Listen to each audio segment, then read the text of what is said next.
Hello fellow makeup lovers, how are you guys doing today? So I'm super excited for this video because we're going to be talking about all the new indie makeup releases from the past week and what I personally think about them, whether I'm going to be buying them or not, and just sharing my opinions. But before we jump into the new makeup, I am extra excited for this video because it is sponsored by Ana Luisa. If you're not familiar with Ana Luisa, they're a jewelry company based out of New York that has a really strong passion for sustainability in fine jewelry.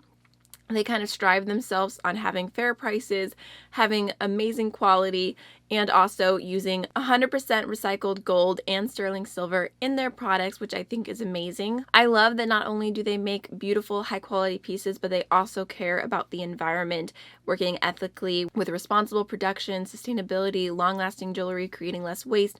Everything about it I really, really love and stand behind. So I am wearing some of the pieces right now. These earrings that I have on are the Karen earrings. I'm not sure if I'm pronouncing that right. It's Kirin, and they retail for $49. They are so cute. I feel like they're actually pretty unique as well.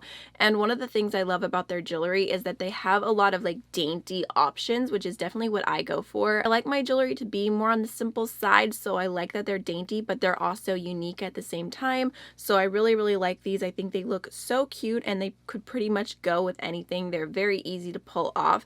And then the necklace that I'm wearing right now is the Vita necklace. It retails for $75 and I think it might be my favorite piece. I just love how cute and tiny it is, but it's also very elegant at the same time. And I love pieces like this because I feel like you can wear them with a really nice blouse and kind of dress them up, but they're also kind of dainty and small, so you could wear them with like an off-the-shoulder shirt or just wear them more casually. I also have the Rebecca necklace, which retails for $55. This one is really cute. I love the beaded design, and then the sun pendant with the moonstone in it is so beautiful. I feel like something about the sun, it just radiates positivity and light, and I really like this. Again, it is so dainty. I love the size. So if you're interested in trying anything from Ana Luisa, I will have their website in the description box linked, and then also I have a discount code with them, which is just AmyLoves10, and it will save you 10% off anything on their website. So definitely go ahead and check them out, and thank you so much to Ana Luisa for sponsoring this video. I really, really, truly, genuinely love the pieces. So now let's go ahead and jump on into the makeup. Alright, so first things first, I want to go ahead and talk about the Colored Raine Safari Rain palette because it is back, finally. I know we've talked about this in other videos. I've mentioned that it was coming back at some unknown date, but the day is finally here. Hopefully it doesn't sell out super fast, and by the time you're seeing this video, it is still up and live. But the entire Safari Rain collection is back, so if you were missing out on that palette, it is absolutely beautiful. It's honestly one of my favorite palettes. The quality is amazing. Don't want to talk you into it if you're not interested, but if you were and you felt like it was the one that got away, it is back and there is another chance, which rarely happens for the one that got away. Kaleidos Deep Sea Luster. I'm looking at you, so just wanted to go ahead and mention that really quickly. So next we have a new release from a newer brand to me. I'd never really heard about them before, but they are called Beauty Paint, and they have a new desert palette. A desert palette. So this is available now, and I'm not gonna lie, when I saw the picture, it definitely captured my attention. I do like the tones that are going on in this palette, but I know just personal preference that it isn't for me. There's only one matte shade, and the matte is pretty light. It's like a very soft peachy shade. It actually looks like it would be such a pretty blush. And then everything else is shimmers, and then there's one pressed glitter, which the pressed glitter shade looks really, really pretty, even though I'm not about the pressed glitter life. Overall, I think the tones are pretty, and if you like all metallic palettes almost, and you're like, oh, one peach shade in the crease is all I need, then maybe this could be for you. But for me, I just know, like, it wouldn't be something that I would continuously want to use. So that palette is going to be a pass for me. But next we have a sneak peek that I'm pretty excited about, and this is from Midas Cosmetics. I feel like they've been on a roll recently because they sneak peeked that they're having a collaboration with Neon MUA, and then they sneak peeked that they are coming out with the pastel and neon cake liner palettes, and now they are also coming out with setting powders as well, which I'm super excited about. Don't know if this is public knowledge yet or not, but I believe they said that they're going to be coming out with 5 different shades, which again is awesome. I kind of wouldn't expect anything less from Midas Cosmetics because they seem to be very built on being a super inclusive brand. So I am very curious about this and the formula. I'm intrigued, kind of want to get it, but at the same time, I know I have so many powders. Like, I have way too much powder for someone who rarely even sets their face. Sometimes I set underneath my eyes and that's it. And then sometimes I don't even do that. So I have way too much powder, and I already have a holy grail that I discovered recently. So it's, I don't know, it's that continuous struggle of like, I have enough, I don't need more, but also I want to try a new formula because it's a brand that I love. It's an indie brand that I love. So that'll definitely be tempting. I'm not sure where I lie yet, but it's kind of in the maybe category for right now. And then next we have a new palette from Sola Look. And this is the Brenda, Dylan, and Kelly palette. I believe it's based on 90210, the original version, which I've actually never watched. I would be open to it, but I don't even know where you can watch it at. But I'm guessing that this was like a famous love triangle. And honestly, when I saw this sneak peek, or well, technically reveal, I saw the palette, I was like, like it didn't speak to me at all. I was just like, okay, whatever. Like I was like, ooh, it's a new palette, but I wasn't in love with the color story or anything. Like I didn't think any more of it. But then I saw swatches, and oh my gosh, the swatches for this palette are so pretty. Like I'm kind of shook. Like I really, really like the swatches.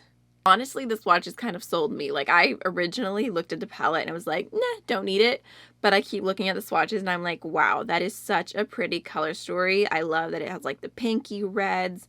Then it goes into like some warm kind of neutral shades, and then the purples. And that shade Broken Flower Pot looks delicious. So tempting. But I know I don't need it. I know I don't need it, but I do think it's actually really, really pretty. And then next is a new shade from the Lip Bar, which is available now. I'm not sure what the name of this shade is, but I'll make sure to leave it in the description box if I can find it. So it's just one new shade, and I just wanted to mention this for a second because the Lip Bar is definitely a brand that has been added to my wish list. I actually had never heard of them until recently, but I believe they are a Black-owned indie makeup brand, and I think they're also sold at Target. So they're super accessible, if I remember correctly, and they make a ton of lip products. Obviously, they're the Lip Bar. So although this shade in particular didn't exactly catch my attention because I'm not like a super sparkly gloss kind of person, I am very intrigued to try the brand, and I thought I would just go ahead and mention that they've got another new shade if you are familiar with them. And then next we have an interesting product, and this is from Doles Cosmetics, and this is the new Neon Whirly Pops. It's available now, and they are 13 UV activated pigments. Why couldn't I say pigments? And it retails for $49. So I think like overall as a set it looks pretty cool. But realistically, I just know, like for me, this is something I would never, ever use because I just rarely get use out of pigments in general. And then for them to be neon matte pigments, I just don't see it being something I would use often. Also, I feel like kind of the red shades and the pink shades are a little bit repetitive. How many versions of pink neon do you really need? I don't know. So this is a complete pass for me, but I thought I would mention it because I think it does look pretty cool, and I'm sure that there's someone out there who would die over this release, even if it's not me. And then next we have two palettes from Hank and Henry Beauty, and I'm not sure if these are available individually. For this post here says that they were in their mystery boxes, so I'm going to do some research and see what I can find and see if I can link them for y'all. But this definitely grabbed my attention because the palette on the bottom is so pretty. Like the different greeny shades and purple shades, but it's kind of muted, and I don't know. The shade Sturch 9, I don't know what that's supposed to be. I think these are supposed to be horror movie related, and I'm not at all. I'm not a horror movie person. Like I have anxiety, no thanks. But I think that this color story is really, really pretty, and it definitely caught my attention. I don't see myself going out of my way to buy it or anything, but I thought it looked cool. And honestly, it's just probably because of that neon kind of chartreuse shade. Those greens always get me. Those yellow greens are everything. And then let's see what other indie releases we have. Oh, we can talk about this.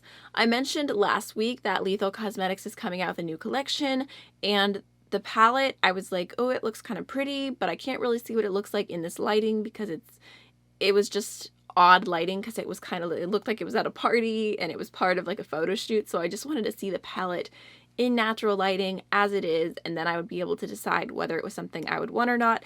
And unfortunately, it is something that I want. It is super, super pretty. It's kind of got a little bit of pink and purple and blue and then neutral going on. It's got some inner corner shades. That purple, like lavender sparkly shade, ugh, looks really, really nice. Some of the shades do look similar to colors I already have from them, so I'd be curious. I don't know. This is the thing I've been the most tempted to pick up in a while. I'm like doing pretty strong on a no buy right now. This palette is definitely tempting. And also there's a highlighter that I really want from them, a gold one that I think they finally restocked. And then also their Send Nudes lipstick I was interested in. So I could see making an order and getting a few things at once that I've been tempted to buy for a while. So I don't know. I'm not sure. I'm undecided right now. I think it's really, really pretty. Am I going to die without it? I don't know. Maybe. Either way, it's probably going to take a hot minute to get to me because international shipping is so slow right now. I would love to hear what y'all think about this palette. If you want to see me review it, even if it's a little bit later, just let a girl know. And then also we have 2 new highlighter palettes from Inessa Marks Beauty, which I was pretty intrigued by because I love her brand. I've recently fallen in love. I did a full video, which I can link right here for you if you're interested, of a full face of Inessa Marks products and just reviewing everything.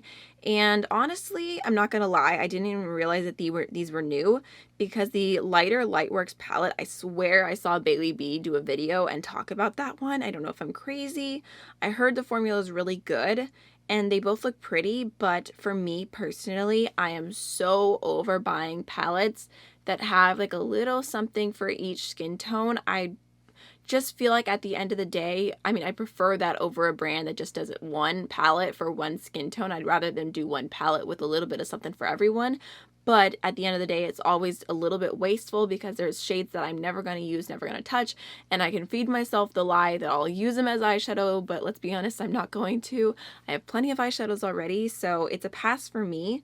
But I wish that she sold these pressed powder highlights in singles because I would snatch them up so fast, especially like the pinky shade and the white shade I think would suit my skin tone. So I'd be curious about those, but I'm not going to buy them in a palette. And then next we have a new release from Patrick Ta, and I was definitely kind of intrigued by this just because I'm intrigued by his brand overall. The only thing I've tried so far is his brow product, but I feel like it's hard to kind of grasp the feeling and the aesthetic of a brand based on a clear brow wax. So I'm definitely intrigued to try more. And in this collection, there are 4 powder and creme blush duos.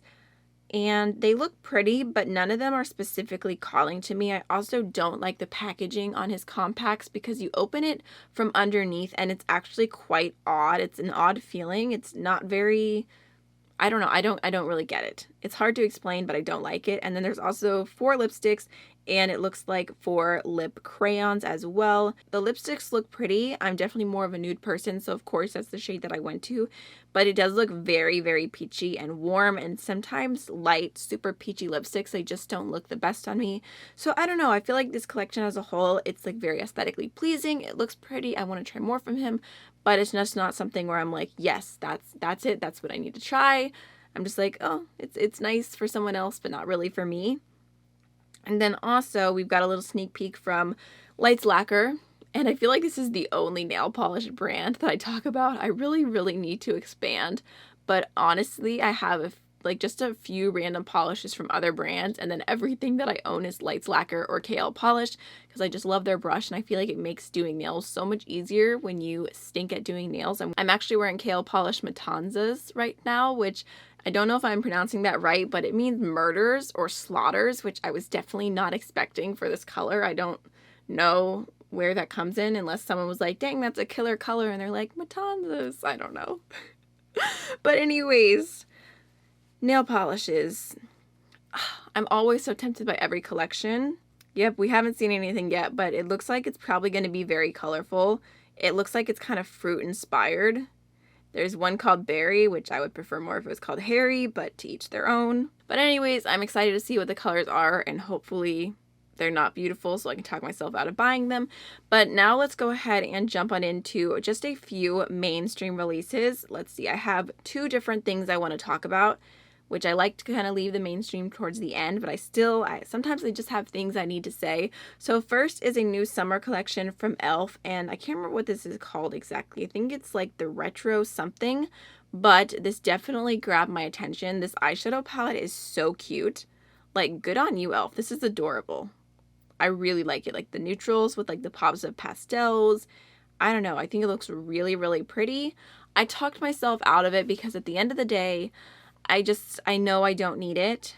The highlighters look cute, but I really, really was intrigued by that color story. I actually think it's very inspiring. I think it's probably one of the most unique things that e.l.f. has done. But I don't need it. I don't need it, but I do really, really like that. And then last but not least, we have a new release from Natasha Denona. And first is the new bronze eyeshadow palette. I actually saw a sneak peek of this a little while ago, but I didn't want to talk about it or share it on one of these videos until it was revealed officially. There's also another 5-pan palette coming soon, but again, I'm going to wait until it's revealed officially. But I knew this was coming and I thought it was pretty. It's pretty, but I do not need it. Like, as far from needing as possible. I can see why a lot of people would love this.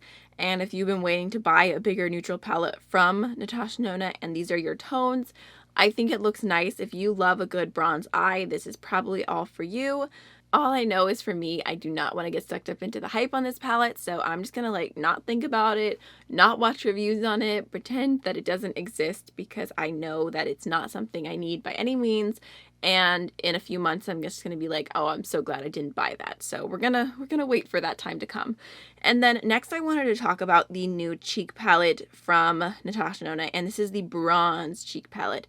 And honestly, I'm disappointed by this palette. So I'm gonna go ahead and leave on screen all of the face palettes that she has done in this packaging just so you can see them together. I feel like honestly all of these look like they were made for a light medium skin tone, and the darkest shade here is the shade Blush in the Bloom palette, but everything else is pretty like mid-tone.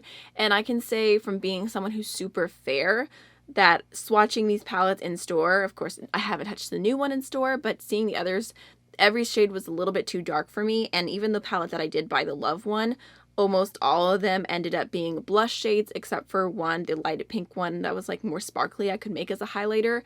But I just felt like, oh, this is another palette that's meant for medium skin tones. And then seeing this new bronze one, I'm like, again, medium skin tone, which I think is disappointing because it's like over and over again releasing face palettes for one skin tone in mind when you have so much variety in the skin tones of people who buy Natasha Denona products. It just doesn't even make sense to me. And for me personally, being fair-skinned, I feel like it's a lot easier for me to make something work than someone who has deep skin, because it's like if it's super pigmented or it's too dark for me, then I can use a fluffier brush, I can use less product, I can go in with a sponge, I can blend it out, whatever, to make things lighter.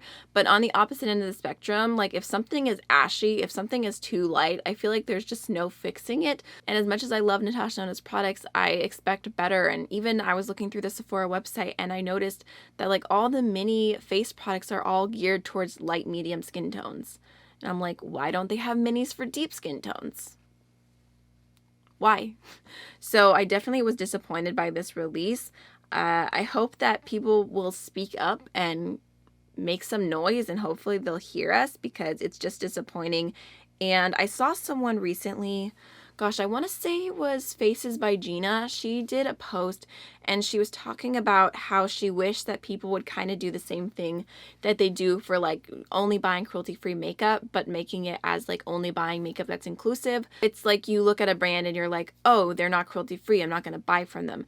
And having that exact same restraint when it comes to a brand, and you say, oh, they only made 2 bronzer shades. There's one for me, but there's not one for a bunch of other people, but I'm going to still buy it because it's for me. And it's the idea of cutting that off and saying, no, if there's not something for everybody, then I'm not going to buy it either, which I really, really want to do better about and just be more conscious of what I'm supporting. And when I say, oh, this shade range could have been better, but I still bought it, like, but I still supported it.